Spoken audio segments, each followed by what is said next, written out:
이재명 당대표의 속회 선언으로 더불어민주당 제139차 최고위원 회의를 속회하겠습니다. 자, 회의를 속회하겠습니다. 먼저 이재명 당대표의 나중에 하도록 할게요. 네, 알겠습니다. 먼저 박광원 원내대표의 발언이 있겠습니다. IMF가 전망한 우리나라 올해 경제 성장률은 1.4%입니다. 외환위기, 금융위기, 코로나 위기 때를 제외한 가장 낮습니다. 그리고 국내 총생산을 구성하는 주요 부문이 모두 마이너스를 기록하는 것은 전례가 없는 일입니다. 코로나 위기 때 전체 성장률은 좋지 않았지만 정부 지출과 민간 소비는 플러스였습니다. 경제 재도약을 위한 체력을 갖고 있었다는 것입니다. 그러나 지금은 그렇지 않습니다. 단 하나의 차이는 정부의 재정정책입니다. 우리 경제 진짜 위기는 고물가와 고금리에 따른 서민과 중산층과 소기업의 민생 위기입니다. 고물가, 고금리에 따른 고위험 민생 경제를 극복하기 위해서 꼭 추경이 필요합니다. 한국은행이 금리를 올릴 수도 없고 내릴 수도 없는 상황에서 쓸 수 있는 것은 정부의 재정정책입니다. 민주당은 추경을 뒷받침할 서민금융지원법과 소상공인 에너지지원법과 같은 민생경제회복 패키지법을 추진하겠습니다. 또 윤석열 대통령과 이재명 당시 후보의 공통 공약인 한국형 급여보호 프로그램을 실시하는 것입니다. 이 제도는 저금리로 소상공인과 중소기업에 대출을 해주고 그 대출금을 고용 유지를 위해서 쓸 때 상환을 감면해 주는 것입니다. 9월이면 85조 원 규모인 자영업자들의 원리금 상환 유예 조치가 종료됩니다. 고위험에 빠진 취약계층의 신용 리스크를 해소하는 것이 하반기 경제정책의 핵심 과제가 될 것입니다. 비상하게 대응해야 합니다.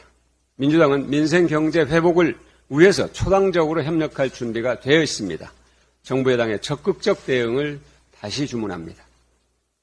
정부는 어제 발표한 세법 개정안을 전면 재검토하기 바랍니다. 조세제도의 목적은 분배 기능, 재분배 기능을 강화해서 세입 기반을 넓히고 튼튼히 확충하는 것입니다. 나아가서 저출생과 고령화, 기후위기 대응, 그리고 에너지 전환과 같은 미래 과제에 적극적으로 대응하는 것이 시대적, 세계적 흐름입니다. 그러나 정부는 긴축재정을 유지하면서 여전히 감세를 통한 낙수효과에 기대고 있을 뿐입니다. 이번 세법 개정안의 최대 수혜자는 초고소득층과 초대기업입니다. 서민과 중산층과 취약계층의 혜택은 매우 제한적입니다. 고금리, 고물가에 대응하는 지원 방안도 보이지 않습니다. 감세를 이어가면서 약자 복지를 챙기겠다는 배반적 태도로는 국민의 삶을 지킬 수 없습니다. 국회에 진전된 내용을 다시 제출하기 바랍니다. 민주당은 원내 조세 재정 개혁 TF를 구성해서 적극적으로 대안을 마련하고 제시하겠습니다. 윤석열 대통령이 부산 자갈치 시장을 찾았습니다. 우리 수산물 소비를 활성화하자는 것은 좋은 취지입니다. 그러나 국민들이 왜 수산물 소비를 꺼려하고 있는가 하는 것에 대한 근본적 질문을 외면한 것입니다. 일본의 후쿠시마 핵물질 오염수가 바다에 버려지면 수산물 소비를 줄이겠다는 국민들이 많습니다. 자갈치 시장에서 현명한 국민은 괴담에 흔들리지 않을 것이라고 얘기하는 것은 우리 국민들의 뜻과는 아주 거리가 먼 인식입니다. 지금 대통령과 정부 여당 해야 할 일은 일본 정부를 상대로 핵물질 오염수 해양 투기를 잠정 보류시키는 것입니다. 그리고 대안을 공동으로 찾는 것입니다. 한마디 더 하겠습니다. 오늘 윤석열 대통령이 이동관 특보를 방통위원장에 지명할 것으로 예상되고 있습니다. 그동안 우리 당과 국민은 언론 장악과 방송 탄압의 상징적 인물이 결코 정치적 중립성을 담보하고 방송을 진흥할 그런 자리의 적임이 아니라는 입장을 누차 밝혀왔습니다. 다시 한번 강력하게 말씀드립니다. 지명을 철회하시기 바랍니다. 다음으로 정청래 최고위원의 발언이 있겠습니다. 우리들의 고개를 갸웃거리게 하는 궁금한 것들. 엊그제 국회에서 법사위와 국토의 실황 생중계를 지켜보았습니다. 한동훈 장관과 원희룡 장관, 마치 국민 염장 지리기쇼 1등 먹기 경쟁이라도 하는 듯 대국회 도발에 두 사람의 양보 없는 치열한 말폭탄을 보았습니다. 두 국무위원의 태도야 국민들이 판단할 것이지만 우리들의 고개를 갸웃거리게 하는 궁금증은 여전히 남아 있습니다. 네이버를 검색해보면 검찰의 특수활동비란 정보 및 사건 수사 이에 준하는 국정수행 활동을 하는 데 있어 직접적으로 소요되는 경비로 특활비라고도 한다. 특활비는 증빙자료가 필요 없고 사용 내역이 공개되지도 않아 검은 예산이라고 불린다라고 쓰여 있습니다. 이런 검은 예산이 정보공개 소송으로 세상 밖으로 그 얼굴을 드러내고 있습니다. 법원은 개인 식별만 가리라고 판결했지만 공개되었지만 가려진 자료에는 많은 의문점과 궁금증을 자아내고 있습니다. 영상 한번 보시겠습니다. 윤석열 대통령이 지금 중앙지검장을 하던 시절에 큰 사건 수사들이 많았긴 했습니다. 많았긴 했는데 어떤 수사가 종결된 시점에 일종의 경력금 내지 포상금 같은 형태로 만약 지급을 하는 것이라면 그거는 특수활동비의 용도를 벗어나는 거라고 봐야 될 것 같습니다. 이전 대통령이 구속 수감되고 약 보름 뒤인 2018년 4월 9일 서울중앙지검은 이명박 전 대통령을 재판에 넘겼습니다. 바로 그날 윤석열 지검장은 특수부 검사 수십 명을 데리고 자신의 단골 식당인 성남 청계산의 한우 전문점에서 회식을 했습니다. 이날 윤석열 지검장이 쓴 업무 추진비는 214만 9천 원. 2018년 중 이보다 많은 금액의 업추비가 쓰인 날은 없었습니다. 그리고 바로 이날 윤석열 지검장은 명절을 제외하고 가장 많은 사람에게 특활비를 돌렸습니다. 모두 35명에게 지급된 특활비는 4,900만 원. 27명이 100만 원, 4명이 200만 원, 3명이 300만 원, 1명이 500만 원을 차등 지급받았습니다. 이전 대통령이 구속된 다음 날부터 기소 전날인 8일까지 16일간 윤석열 지검장이 쓴 특활비는 5,050만 원입니다. 4월 9일 단 하루 동안 쓴 특활비와 150만 원밖에 차이가 나지 않습니다. 하필 이명박 전 대통령의 기소 당일 윤석열 지검장이 특수부 검사들과 수백만 원대 회식을 하고 수천만 원의 특활비를 돌린 이유는 뭘까? 이렇게 특활비를 한꺼번에 지급한 시점이 영장 발부나 기소와 같은 수사 마무리 시점과 겹치는 이유는 뭘까? 기밀 수사에 쓰여야 할 검찰 특수활동비가 일부 고위 검사들의 포상금으로 전용된 것은 아닌지 의혹이 제기될 수밖에 없습니다. 영상에서 보신 것처럼 특수활동비는 왜 특수한 날짜에 집중적으로 쓰여졌는가? 특수활동비가 특수한 날짜에 쓰여지는 비용인 특날비인가? 뉴스타파 보도 의혹처럼 특수활동비가 특수한 날짜 특별한 사람에게 지급되는 용도인지 참으로 궁금합니다. 이상합니다. 잉크 휴발이라는 말이 유행처럼 번질 양상입니다. 언론 보도를 보면 하승수 세금 도둑 잡아라 공동대표는 서울중앙지검 구내식당에서 제출한 영수증은 매우 잘 보이지만 외부 영수증들은 판독 불가하거나 겨우 식별 가능한 상태가 대부분이라고 지적하고 주장한 바 있습니다. 하 대표의 주장대로라면 잉크도 선택적으로 휘발한 것은 아닌지 참으로 궁금합니다. 원희룡 장관은 더 가관입니다. 없다고 발뺌하던 자료가 한준호 의원 손에 있다고 알려지자 공색하게 어물쩍 넘어갔습니다. 대통령 처가 땅 고속도로 종점 변경 사건은 참 미스테리입니다. 원희룡 장관이야 천방지축 그렇다 쳐도 이 사건이 불거진 지가 언젠데 왜 윤석열 대통령과 김건희 여사는 침묵으로 일관하고 있는 걸까? 좋아, 원한대로 빠르게 가 라거나 좋아, 변경 안으로 빠르게 가 라거나 아니면 제3안으로 빠르게 가 아니면 백지화로 가 뭔가 입장이 있어야 되는 거 아닙니까? 부부 경제 공동체라면 김건희 여사 땅의 이익이 대통령 본인의 이익일진데 왜 말이 없는가? 원안에서 변경안으로 바뀐 것이 진정 옳은 일이라면 왜 바꿨는지, 언제 바꿨는지, 누가 바꿨는지 그 절차와 과정, 자료들을 투명하게 공개하면 될 일 아닌가? 대통령 부부의 침묵도 국토부의 어정쩡한 태도도 참으로 고개를 갸웃거리게 합니다. 한 사람을 순간 속일 수 있어도 많은 사람을 오랫동안 속일 수는 없습니다. BBK는 누구 겁니까? 이런 전 국민적 질문이 이명박 전 대통령을 감옥으로 보냈다는 사실을 상기하시기 바랍니다.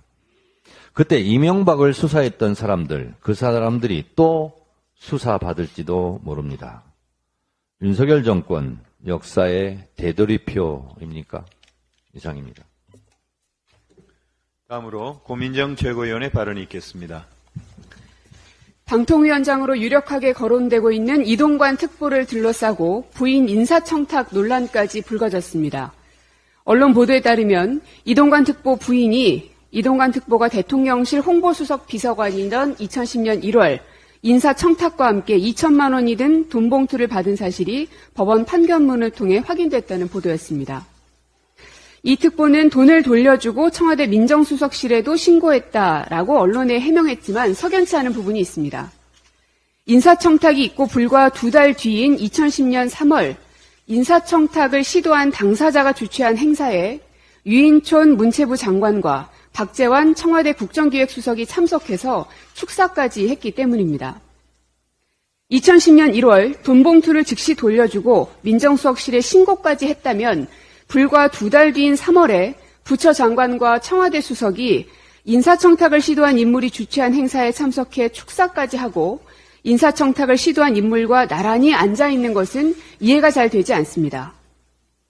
이미 이동관 특보는 아들 학폭 논란에 대해서 해명을 하면서 열리지도 않은 선도위에서 아들의 전학을 결정했다라는 거짓 해명을 한 사실이 밝혀진 바도 있습니다. 공직자로서 뇌물수수는 현행법 위반일 뿐 아니라 그 어떤 사안보다 중대한 결격 사유입니다. 이동관 특보는 해명을 회피할 게 아니라 국민 앞에 정확하게 해명하기 바랍니다. 이동관 특보의 부인이 인사청탁을 받으며 돈을 받은 시점이 언제입니까? 그리고 언제 다시 되돌려줬습니까? 그리고 청와대 민정수석실에 자진 신고했다고 했는데 정확히 언제 신고한 것입니까? 이동관 특보의 부인이 이 일로 경찰 조사까지 받은 만큼 이동관 특보는 그 시점을 정확하게 기억하고 있어야 마땅합니다. 아울러 이동관 특보는 아들의 학폭 논란, 본인의 언론 사찰, 그리고 부인의 청탁 의혹까지 이미 삼진 아웃입니다. 마치 고위공직자의 비리 종합 세트를 보고 있는 것만 같습니다. 윤 대통령은 국민을 이기려는 오만한 인사, 방송 장악용 인사를 거둬야 할 것입니다. 언론을 장악해 땡윤 뉴스로 도배된 윤석열 왕국을 꿈꾸신다면 지금이라도 꿈 깨시기 바랍니다. 다음으로 장경태 최고위원의 발언이 있겠습니다. 일타 강사 장관 한 분이 국가사업과 국토부를 쑥대밭으로 만들고 있습니다.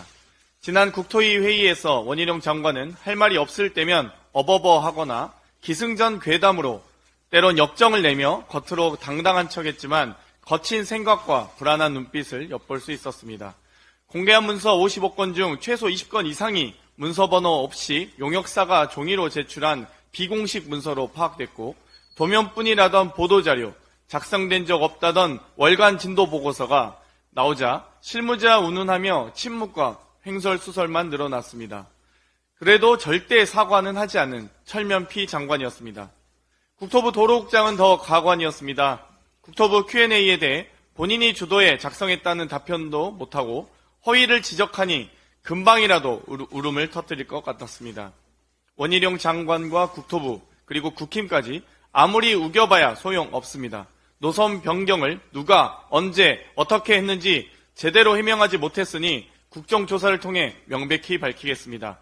혹여 고속도로가 구속도로가 되지 않을까 겁이 나는 겁니까? 국정조사에 응하시고 당당히 의혹 해소에 나서줄 것을 국민의힘에 촉구합니다. 오늘 이동관 특보를 방통위원장에 지명할 것으로 보입니다. 첫 지명 얘기가 나온 지 벌써 2달이 되어갑니다. 그간 방통위는 대행체제에서 온갖 위헌적이고 위법한 일들을 자행하고 있습니다. 수신료 분리고지 시행령 개정을 강행하고 임기가 남은 KBS 이사들을 몰아내고 방송 장악극을 실행하고 있습니다. 5인 합의제 행정기관을 3인으로 비정상적으로 운영하는 것도 문제지만 직무대행체제에서 온갖 설거지를 미리 하는 것 같습니다. 오늘 지명이 된다면 이전에 저희 의원실에서 확인했던 두 부분에 대해서 이동관 특보는 명확히 입장을 밝혀주시기 바랍니다. 먼저 선도위 결정으로 자녀의 전학이 결정됐다고 했었는데 선도위 자체가 열린 적이 없었던 점에 대해서 입장을 밝혀주십시오. 선도위가 없었다는 보도가 나오자 이동관 측은 당시 학교 관계자의 증언이었다며 책임을 떠넘겼습니다. 또한 당시 하나고는 장난감 총으로 위협해도 뒤통수를 때려도 학폭위를 개최했습니다. 당사자 간 화해를 하고 처벌을 원하지 않아도 열렸습니다. 이동관 자녀의 학폭 내용은 그 수위가 확연히 달랐음에도 열리지 않았습니다. 이를 종합해보면 생기부 기록을 남기지 않기 위해서 학폭위를 개최하지 않고 거짓으로 선도위를 둘러대며 전학 조치를 결정한 것입니다. 서희초 사례에서 보듯 대통령실 학부모의 갑질과 외압이 학교에 행사된 것이 아닌지 밝혀야 합니다. 이동관 학부모가 하나고에 어떻게 했는지 밝히십시오. 해명마저 거짓으로 드러난 만큼 어떤 절차로 어떻게 전학 결정이 됐는지 밝히십시오. 해명할 자신이 없다면 스스로 사퇴하시기 바랍니다. 이상입니다. 다음으로 송갑석 최고위원의 발언이 있겠습니다. 공영방송 장악을 향한 윤석열 정권의 집착, 그로 인한 국민의 피해와 국가의 혼란은 가중되고 있습니다. 유례없는 극한호로 인한 정부와 관련 기관의 피해 복구에 총력을 기울여야 할 때입니다. 한국전력도 예외는 아닙니다. 각 지역본부마다 수해로 훼손된 전력시설 복구에 인력과 예산을 집중적으로 긴급히 투입해야 하는 상황입니다. 그런데 한전의 인력들이 엉뚱한 곳에 대거 동원되고 있습니다. 윤석열 정부가 입법 예고기간을 단축하면서까지 졸속으로 밀어붙인 TV 수신료 분리징수 때문입니다. 지난 7월 12일 TV 수신료 분리징수 시행 이후 한전은 지역본부마다 TV 수신료 민원 대응을 위한 비상민원 대응 TF를 구성해 인력을 배치하고 있습니다. 기존 본사 직원 1명이 맡던 업무는 이제 전사적 대응 체제를 수립해야 할 업무가 되어버렸습니다. 심지어 현장의 상황은 업무 처리 지침조차 없이 아비규환이라고 합니다. 윤석열 정부는 13개 지방자치단체를 특별재난지역으로 선포하고 수해복구에 총력을 기울이겠다면서 정작 농어촌과 산간지역 등 전국 각지에 훼손된 전력시설 복구 사업에 집중해야 될 한전을 혼란 속으로 밀어넣고 있는 것입니다. 막대한 분리징수 비용도 심각한 문제입니다. 분리징수 비용으로 인해 앞으로 한전은 우편 발송비, 시스템 구축 및 전산 처리 비용, 전담 관리 인력 인건비 등 연간 약 2,400억 원의 손실이 발생할 것으로 추산됩니다. 참고로 이 추정 손실액은 윤석열 정권이 출연금 삭감 등 정치 탄압의 희생양으로 삼은 한국에너지공대가 2022년 한전으로부터 받은 출연금 약 300억 원의 무려 8배나 되는 금액입니다. 탈원전이 한전의 부실을 초래한다면서 전기요금을 인상하고 한전 적자 구조를 3년 안에 탈피하겠다는 윤석열 정부가 오히려 매년 2천억 원 이상의 손실을 한전에 떠안기고 있는 형국입니다. 그뿐만 아닙니다. 수능 킬러 문항을 배제하고 EBS 연계 체감도를 높이겠다라고 하지만 이미 1년 넘게 비상경영체제를 가동하고 있는 EBS TV 수신료 분리징수로 인해 그나마 안정적인 재원인 수신료 수입마저 감소할 처지에 놓였습니다. 공교육 과정 내에서만 수능을 출제하라고 지시한 대통령이 정작 교육방송인 EBS를 고사시키는 황당한 일이 버젓이 벌어지고 있는 것입니다. 교육기계 평등과 사교육비 감축 등의 역할을 해야 할 교육방송은 윤석열 정권의 방송 장악 시도에 새우등 터지듯 초토화되고 있습니다. 재난 피해가 발생할 때면 어김없이 경고 시스템 구축을 하겠다거나 사전에 위험을 차단할 수 있는 대책을 세우겠다는 약속을 남발하면서도 재난방송을 주관하는 공영방송에 첨단 장비 예산을 보태주지 못할 망정 오히려 방송사의 존립을 흔들고 있습니다. 재난을 예방하고 피해를 최소화하는 일마저 민영화하겠다는 것과 다를 바 없습니다. 방송사의 이윤이 아니라 오로지 공공의 이익을 목적으로 하는 공영방송이 그 책무를 제대로 수행하기 위한 대안은 이 정권에서 전혀 내놓은 바 없으며 과연 고려된 적은 있긴 하는지 의문입니다. 윤석열 대통령은 오늘 기어이 이동관 특보를 신임 방통위원장으로 임명할 것으로 보입니다. 언론 탄압의 대명사라고 하는 이동관 특보의 타이틀은 머릿속에 오로지 언론 탄압뿐인 윤석열 대통령에겐 결격 사유가 아니라 합격 사유인 모양입니다. 국민은 안중에 놓는 방송 장악, 언론 탄압 즉각 중단하십시오. 마지막으로 이재명 당대표의 발언이 있겠습니다. 네, 나라가 매우 혼란스럽습니다. 매일같이 상상 못할 일들이 정권과 여당에 의해서 벌어지고 있습니다. 일각에 이런 예측이 있습니다. 내년 총선을 대비하는 방법으로 이 정부 여당이 정치 혐오를 활용하기로 했다는 말이 있습니다. 저도 그 주장에 공감이 갑니다. 뭐 하나 제대로 하는 것이 없을 뿐만 아니라 하는 일마다 국민의 뜻에 어긋나고 상식에 어긋나고 법과 원칙에 어긋나고 있습니다. 양평 고속도로만 해도 이미 온 국민이 알고 있습니다. 누군가의 이익을 위해서 엄청난 비용이 추가되는 그리고 불합리한 고속도로 종점 변경을 했다고 생각되지 않습니까? 뭐 하려고 그렇게 많은 돈이 추가로 들어가는 이상하게 길이도 늘어나는 비효율적인 노선으로 급작스럽게 바꿉니까? 이유도 없고 절차도 부당하고 과정도 이해하기 어렵습니다.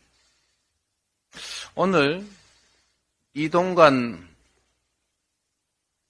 분을 방송통신위원장에 임명한다고 합니다.